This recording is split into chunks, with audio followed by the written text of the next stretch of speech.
Welcome to the Newcomers Podcast, people, where I explore what it means to be an immigrant with immigrants like myself. Today, I'm chatting with Bryan McInnis, who moved from North America to East Africa. Specifically, he moved from the States to Uganda. And I always find those kind of stories interesting because more often than not, you have people going the other way. I mean, you have people going to the West, not to Africa or to Brazil or to wherever place. And so what I wanted to ask him about was basically, what's it like moving to Kampala? What's life like there for you? How are you settling in? What are lessons so far? If someone was trying to make that move from North America to East Africa, what should they think about? And it was a great one. Enjoy.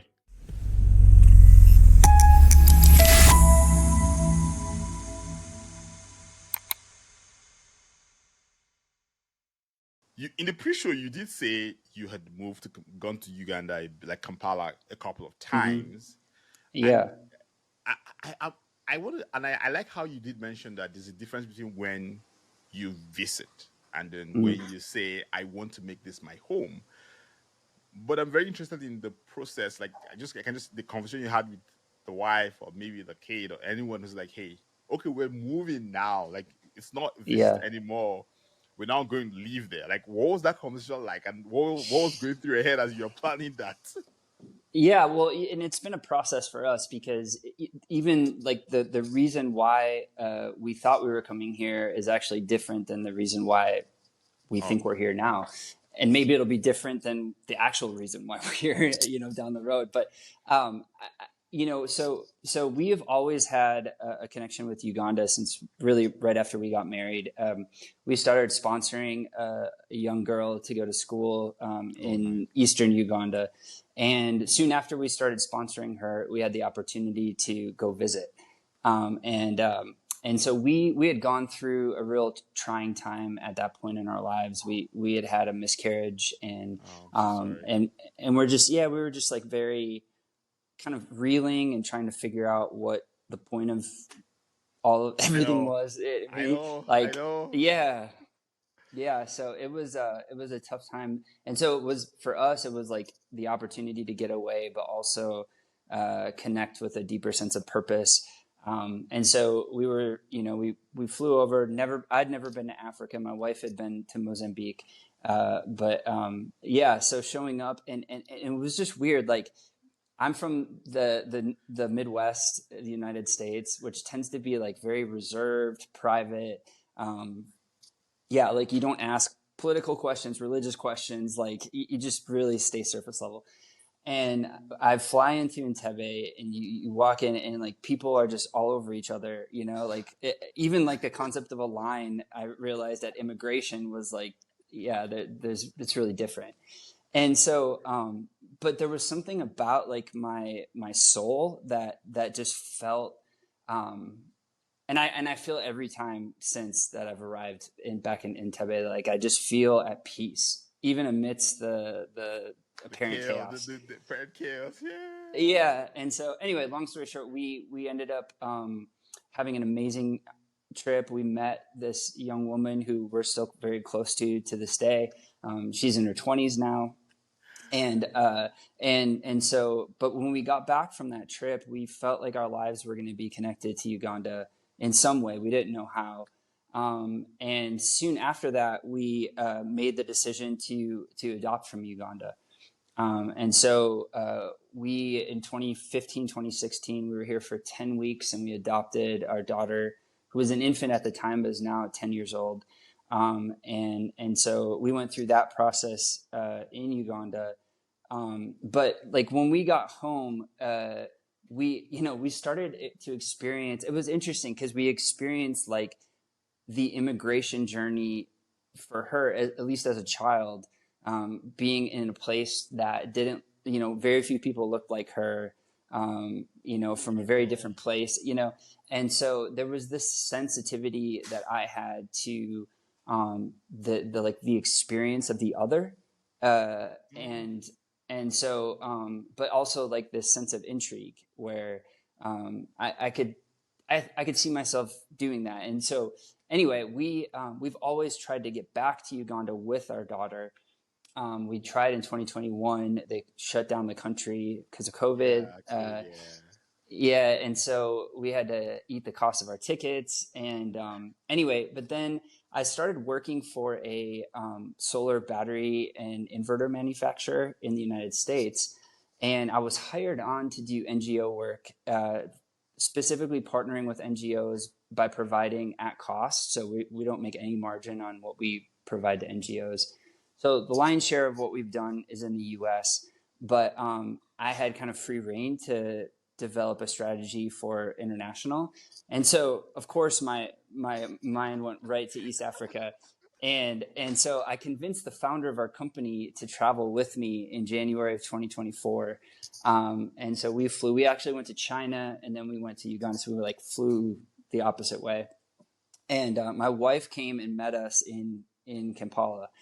And I remember we were sitting outside of like a coffee shop, and he was kind of quiet, and he said, "How come you guys haven't adopted again?" And I said, "Well, they changed." It's kind of a personal question, but he's become a friend, so it wasn't that Yeah. out of bounds, you know. And so, I I explained that the adoption process is different now in Uganda since we adopted our 10-year-old, and you have to live here for 3 years actually, and it's just and for a variety of really good reasons they have that process in place, right? But so he was like, he said, he's paused again and he said, well, why don't you guys just move to Uganda? and and my wife turns to him, because we've talked about this like a number of times. My wife turns to him and says, don't say that unless you mean it, like you better not say that. And he was like, no, you could, and I was like, well, I kind of like my job, I work for you. And he said, oh, you can work from Uganda, no big deal. You can, help us further some initiatives over here and continue to do your work, interfacing with stateside. And so we were planning to go a year from that point. So we were going to move within 12 months. And about a month after we got back from that trip, my wife found out she was pregnant. And I'm 44. So this was last year. So I feel like, I don't know. We moved from Texas, and people from Texas tend to have kids really young, like rural Texas. And so I've like showing up at my oldest daughter's school, like I feel like the old man. And so then I'm thinking about, now I have an infant and I'm 44, like they're going to think I'm the kid's grandpa, And so, anyway, we just felt like we had to push our date of departure back because we wanted to make sure our now infant daughter was gonna be old enough to travel and deal with all of that. And so it's been a long process. And the interesting thing about our company is over the last year and a half, it's just meteoric, like the rise, and we're now the number 2 battery manufacturer in the United States for residential batteries. And so our founder, who still owns 100% of the company, he's 28 years old. I mean, he's a genius, but an incredibly kind person. He had to there were people that were hired on afterwards that were struggling to understand the ROI of us going to Uganda and working remotely from there. And he was like, no, this is what we're doing. Like time and time again, he made sure that he honored his word. And so, anyway, long story short, we moved here in July of this year. So we've been here almost 3 months. And we're so fortunate to be here. As I said in the pre-show, there have been some learning experience, many learning experiences, some challenging, some humorous, some in between. And but we feel like we've grown more in these last 3 months than we have in any period that in that short of a period of time in any other point in our lives. And also we feel like we have this depth of compassion that we never had for people doing the reverse of what we did, which you mentioned earlier, moving from the global South, for example, to the West. Because it's infinitely more challenging for those folks, in my opinion, because, and it's very uncomfortable. Like moving here, like we have house staff, and there's a part of me, I just feel this like inner tension because I feel like I'm participating in like colonialism, like neo-colonialism. But then it's like, but we're also providing jobs, and we have the opportunity to Yeah. um, to like really get to know our staff and care about them and have them really as part of the family. And so, but like as a white person in East Yeah, Africa, there's that uncomfortable conversation and all that. That I totally yeah, understand that. And yeah, it's a fair one to have, honestly. Like yeah. I think that it's just I think it's important because I feel like the world is more nuanced than people tend to make it.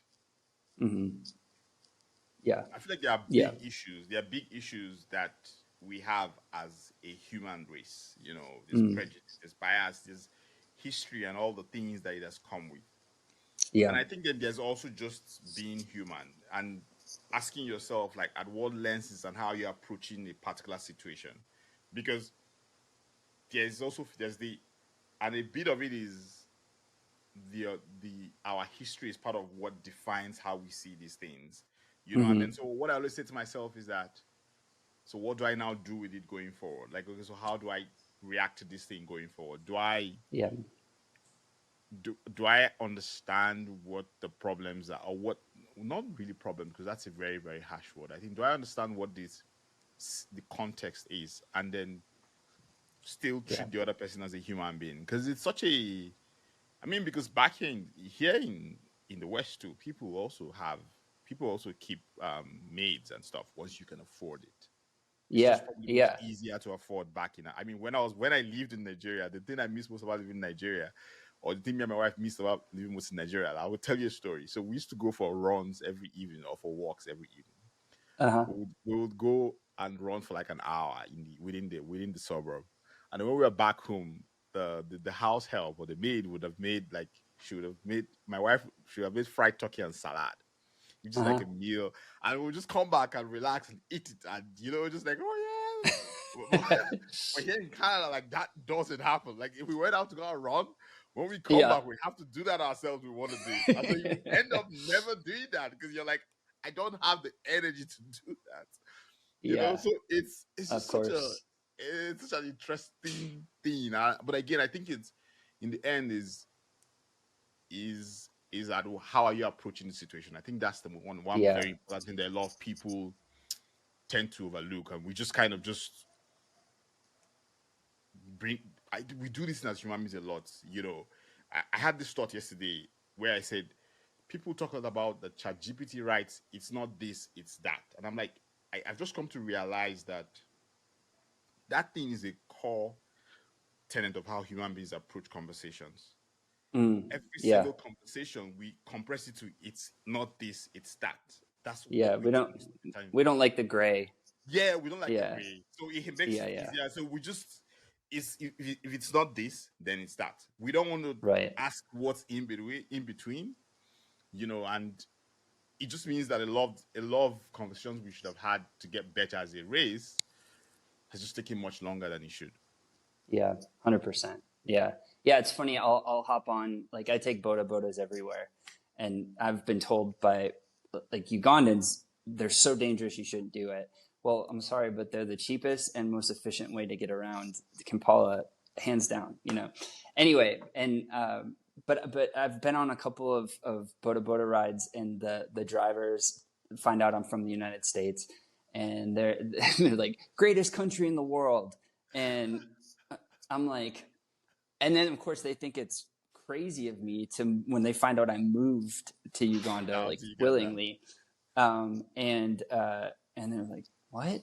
Because there's this sense that one thing's good, the other thing's bad, and Yeah, yeah, there's exactly. complexity in that. Like I couldn't say America's the greatest country in the world because, well, from a standard of living standpoint, it's not. It's like 14th. Education, it's not. It's like 23rd. So it's like, what do we? When we say it's the best or the worst or good or bad, like sometimes I think you're right. We don't want to get into the complexities because they're Yeah, uncomfortable, but they yeah, also force us to to truly know one another when we're willing to do that.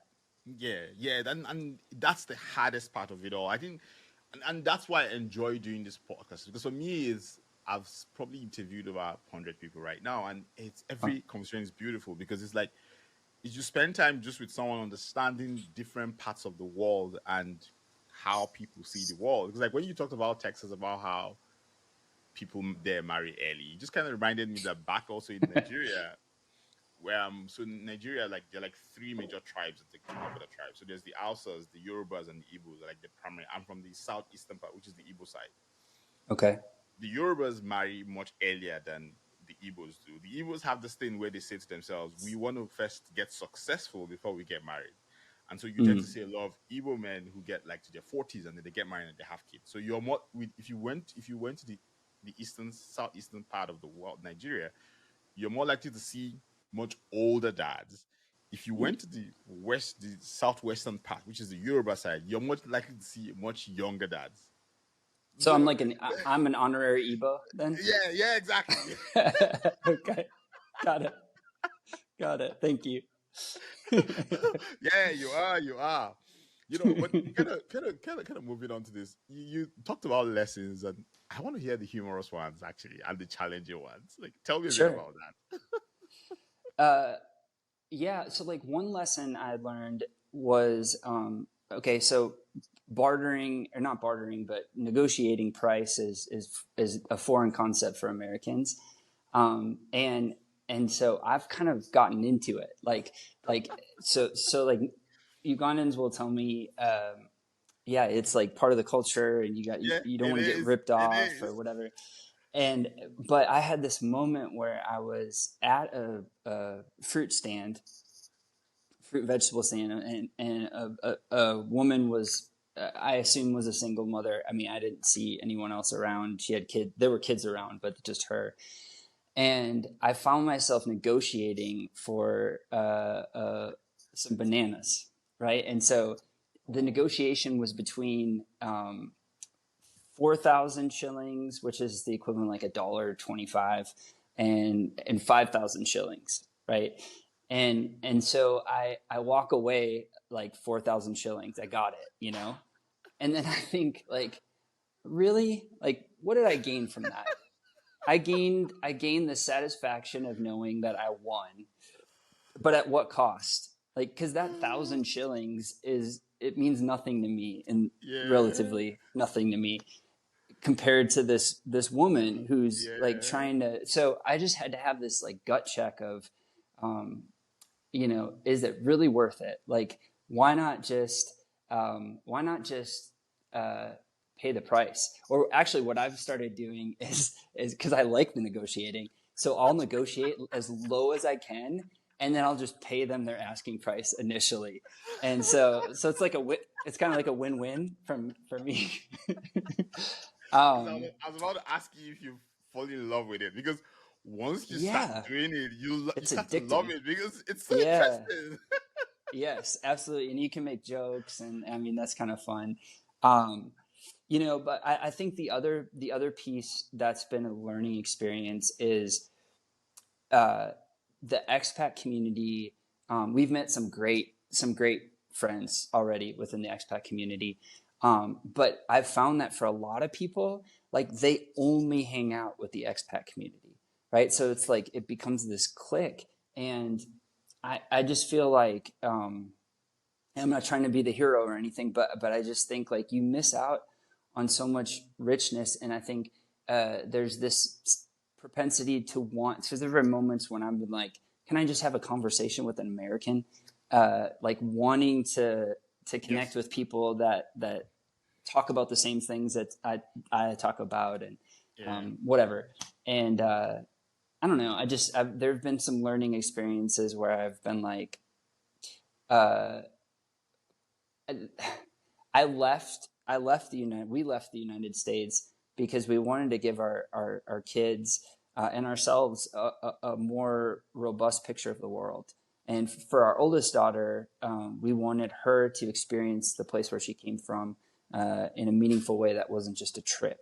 And so for us, we have to be willing to go out of our comfort zones and connect with people who have very different lived experiences than we do. And that's not always easy to do. Yeah, But yeah. but It's it's hard. yeah. It's hard. And two things. I think the first thing is something I just realized as you were talking about the negotiating is that it's actually part of how you start to understand the culture. And I don't know what's Mm, the equivalent here in the West, or Canada, for example. I don't know what the equivalent is. Maybe volunteering, or maybe something. But just that act of negotiating, because when you just talked about that thing where you crack jokes, you talk, I feel like by the time you leave that hmm. person, you know the culture a bit better. You understand some of the nuances that don't exactly come out in more formal settings. I think that's one Yeah, thing. It was the lesson. As you just said, I'm like, oh yeah, that's actually what that thing does. Because even for you as a Nigerian, so like I grew up in. I tell people that I feel like I'm one of the proper Nigerians in the sense that I was born in the northern part of Nigeria. At mm, some point, I grew up there to a bit. Then my parents moved to the eastern part, and then I went to school, do my MBA in the western part. So I've lived across most parts of everywhere. Nigeria, Yeah, and just the act of negotiating with people for things, you start to learn a bit about them and the people and the things because they crack jokes, they laugh. And then yeah, just because you negotiated with them, next time you come to buy from them again, the conversation is much more easier and they're much for more sure. open with Yes. you, and so it's that just that thing just clicked.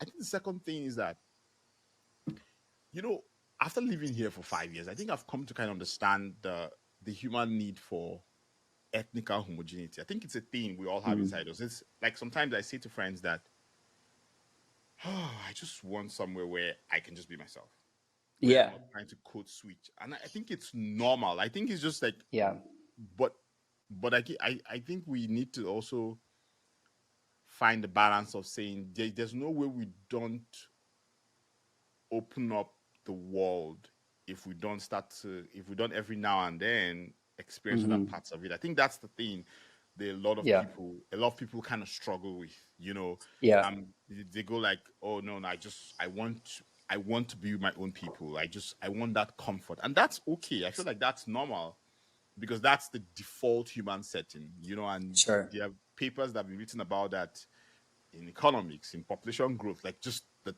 tries to say the benefits of that.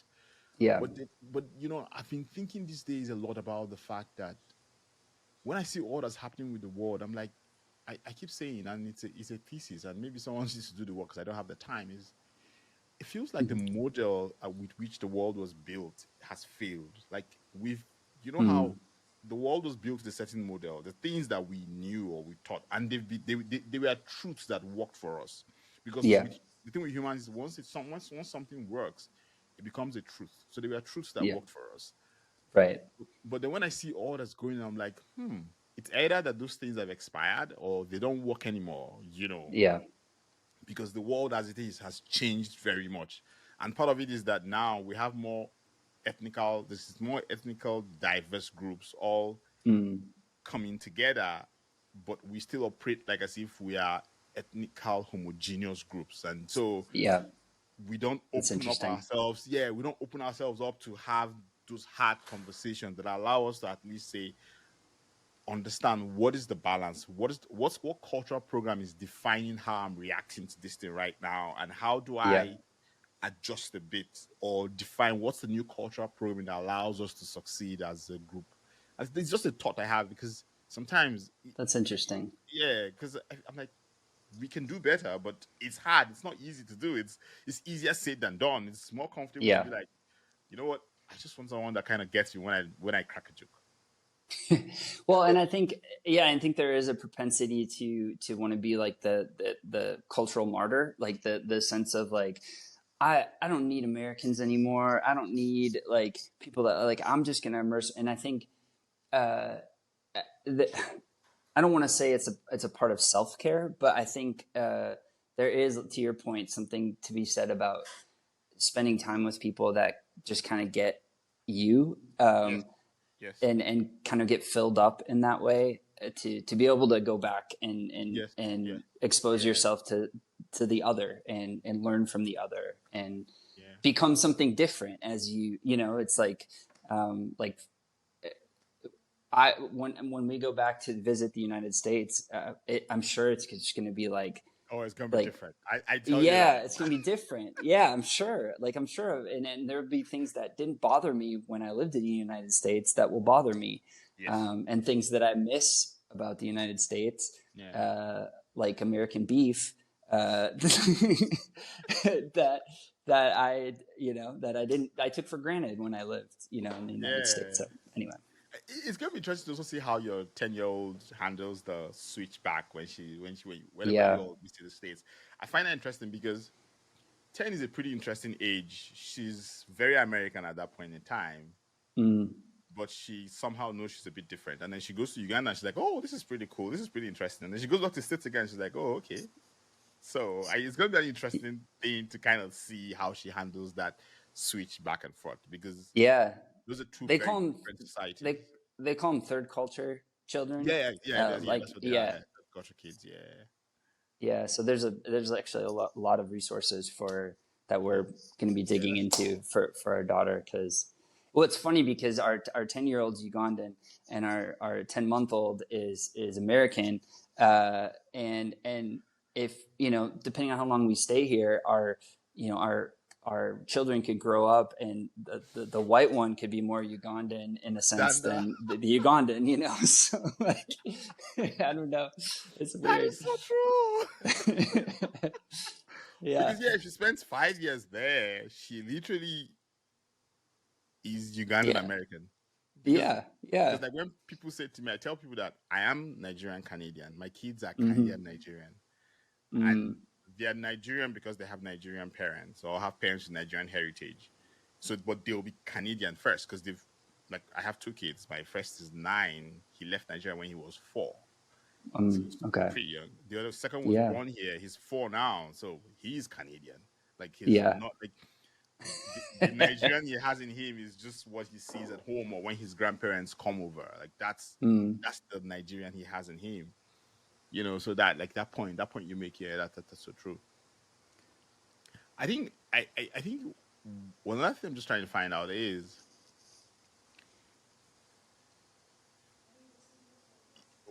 if you look at all the how the families handle the whole thing and stuff. Like yeah.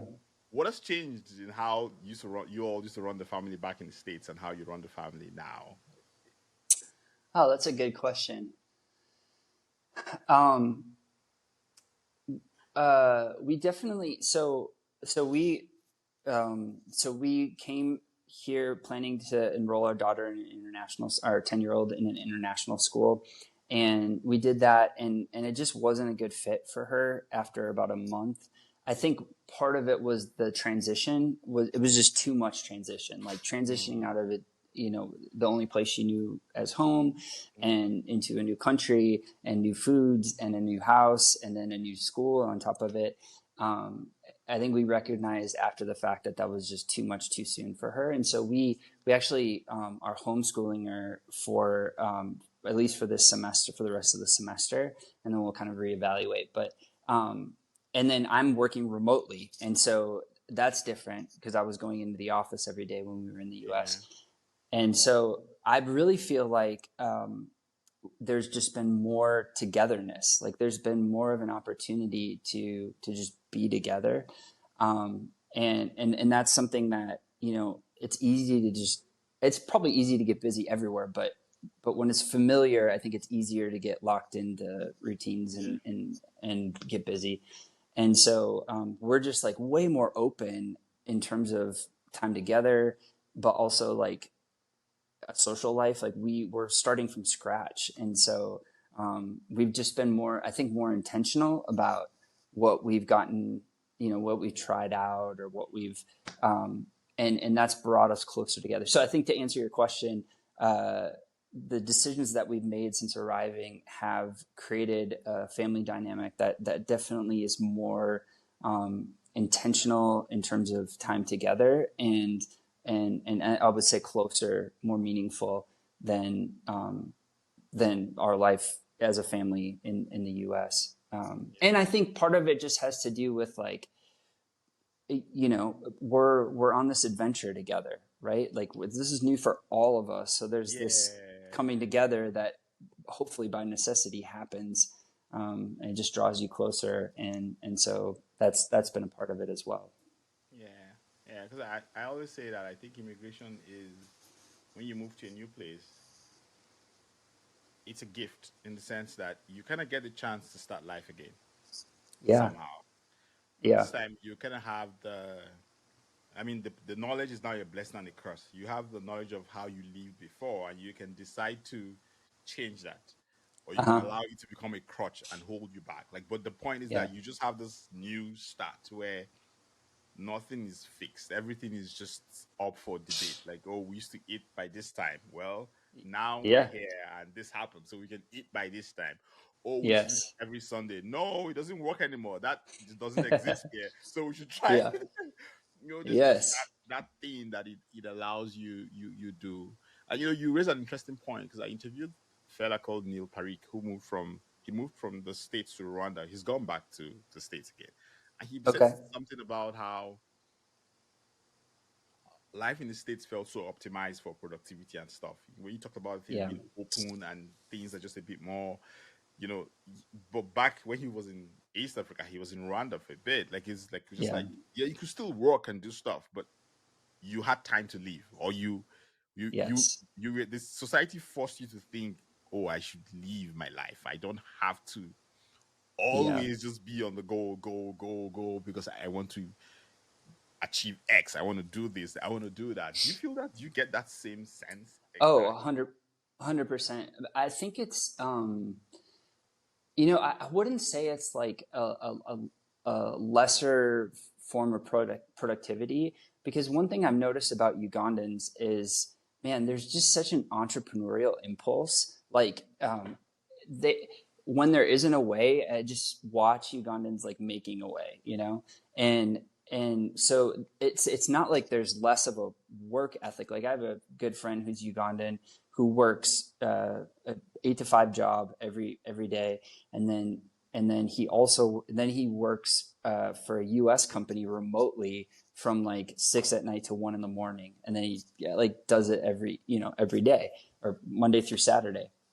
And so like there's definitely a hustle, but somehow that hustle is like woven through with a depth of relationship and an ease. I, I've only been here 3 months, so I don't really, I can't really Mhm. explain it, but but I've always been told like it takes forever to get anything done in Africa, and there's probably some truth to that in certain contexts, but I haven't seen that. Like I've seen things happening, like mobile money, like we pay our Yeah. bills, or like just Glovo, which is like a delivery, food Hmm. delivery Yeah, service, yeah, or yeah. they'll I know deliver Glover. Yeah. anything. Like it's just so convenient, and so in some ways, I think it's like, and that's sort of the thing about uh, Ugandans, or maybe sub-Saharan Africans in general, but they just like leapfrog innovative steps. So like you don't have telephone lines going out to villages. No big deal. We'll You just get drop mobile cell line. phones. Yeah, yeah. And so you'll have a little rickety stand on the side of a road or dirt road, and people can get mobile money or Yeah. whatever, get data. Or mobile money. Mobile money is a great example of bypassing Yeah. Oh, banks, yeah. traditional Exactly. banking, Yeah.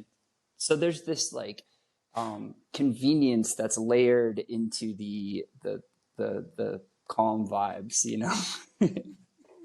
Yeah. So I Yeah. appreciate it. Yeah. I miss that about. I do miss that part about back home. Nigeria's a bit intense though compared to most other East African countries. I'll be honest. There's Yeah. still that chill vibe, but Nigerians can be very. I always say that I think Nigerians are the Americans of West Africa. Sure. I think Nigerians are the Americans of West Africa. Like we just want to go and do stuff. Hmm. I think so. We're running up right now. I think just one more question I think I have for you is Yeah. if anyone was looking to move from North America to East Africa, like what are the top three things you would say to them? Hey, look out for this. What would be your top three tips for them? Um, Look out for this. I think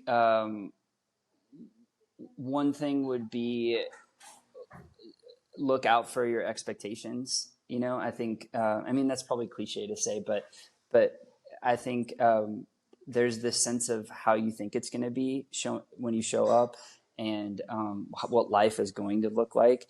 And for us, it's been way more peaceful and enjoyable when we've come open-handed with, like almost you're approaching Uganda and saying, teach me how to live. Not like, this is how I'm going to live. This is what we're going to do, So I think that's one. I think be prepared to be put on a pedestal. So like as an American coming over to Uganda, I just don't get it sometimes. Like it's like they love British football. Like they love, I'm like, but they were your colonizers. Like how can, you think like what, and then America doesn't have the best track record in sub-Saharan Africa either. And so, I don't know, like it's an uncomfortable feeling to be propped up because you're white, and you have to learn how to kind of handle that in a way that is both.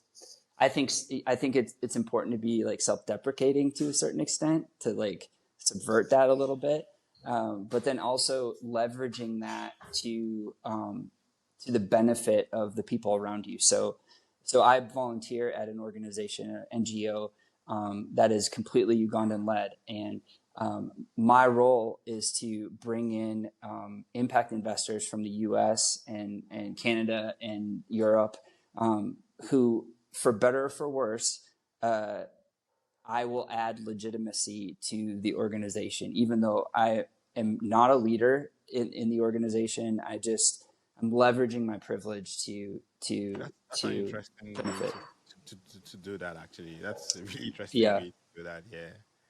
Yeah. And then I think be prepared to dwell with people. Like we'll have Ugandans come over, and like it's funny because they'll say, we don't like come over for dinner like they do in the United States, right? And maybe Canada is the same. They said, we just show up and then we're here all day. And Yep. I'm like, okay. So there's like this part of you that's like, okay, it's time for you to leave now, but you don't want to be a jerk, And so it's sort of navigating that.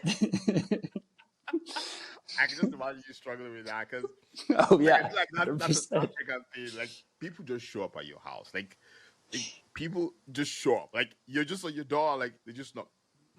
Hey, how's it Yeah, going? I was passing by. I wanted to say hi. Well, okay. And then want to say hi, they sit down. Want to say hi, it's an hour, it's two. They just wanted to say hi, and they spend 4 yeah. hours in your house just talking.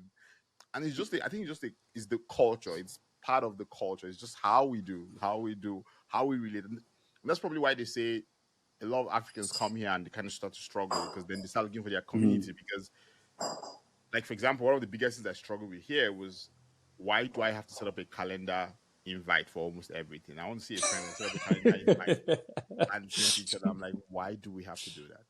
Like, Yeah, why should yeah, I yeah. create a calendar invite? Like, you have dinner with someone and you're planning for it, like as if you don't plan for those things. You just show up at their house and there's food to eat and drink and you enjoy yourself and you go back home. Yeah, yeah, yeah. Yeah, Yeah, I So mean, it's just it is it's a huge cultural difference that I wasn't prepared for. yeah, yeah. So, but it's worth it. Okay, thank you so much. Like, I knew this was gonna be a good conversation, but I didn't know it was gonna be this good. So thank you Oh, so well, so much. thank you for having me. It's an honor. I think it's really important work that you're doing too. Thank you. It's amazing. Thank you. Yeah. Oh no, thank you so Yeah. much. And I will reach out to you in 6 months or 7 months and say how's it going because I Please, yeah. yeah, I feel like there's this thing called the honeymoon curve where I think when Mm, you move to a new country, you kind of go and you settle, and then it's just and then you're like, oh God, no, I'm struggling, and then you kind of say, oh, you start to normalize, and then you start to yeah. enjoy the place, But I feel like Yeah, everyone kind yeah. of goes through that curve. But yeah, really, Yeah, really good. I've been thinking about that a lot lately. Like, when's the other foot gonna hit the floor? Like, Yeah, at some but point it does come. At some point it does come, and you're like, okay, and you have to kind of ask yourself why you made that choice to move and all that stuff. Yeah. But I think you all handled it well. I think because I think you all have got the right things. I feel like the right ingredients are: do you have people who you love around you? Do you have Yeah. a community from both sides that can help you? Like you said, you find your people and you kind of feel up with them again. Like you Yeah. feel, and then you have the people who are like, oh no, it's okay, and they kind of show you around. Because I feel Mm. like when you move to a new culture, you kind of need guides who kind of help you say, Yeah. no, don't do that, do it 100%. this way, yeah, approach it this way, and that sort of helps you to manage your expectations to some extent, or at least makes you Yes. feel like you're not alone. Because the biggest struggles when you're trying to do it by yourself and you're just kind of stumbling into problems, and then it can be very depressing. Oh yeah. I mean, you mentioned guides. That's perfect word for it. Like we have Yeah. amazing guides, and so we're fortunate. Yeah. All right then. Thanks so much, Brian. This was fun. Yeah. Thank you, Dozier. It's interesting how much you learn about your culture when you talk to someone else who went from outside in, if you get what I mean. Because when you talked about the negotiating part about how, and it kind of clicked that that's actually a way in which we learn about people and which we kind of build some form of the community they say we have. I mean, there are the pros and cons of that, and all that. People price very high sometimes because they kind of know you negotiate down to the right price. But just the act of doing that itself kind of builds some community fabric that's sometimes non-existent here. Like, for example, in Canada, no one negotiates here. You just come, it's the price is put there, and you buy your thing. But yeah, thank you for getting to this point of the podcast. As always, I really appreciate that. If you found this useful, please share with someone who will enjoy it. If you know someone we should talk to, please send them my way. We're on Substack, we're on YouTube, Apple Podcasts, anywhere you get a podcast, you find us there. Just the Newcomers Podcast. Just click. When you see that, you click it, like, share, subscribe. Do one of those things. We'll appreciate that a lot. Have a good day. Ciao.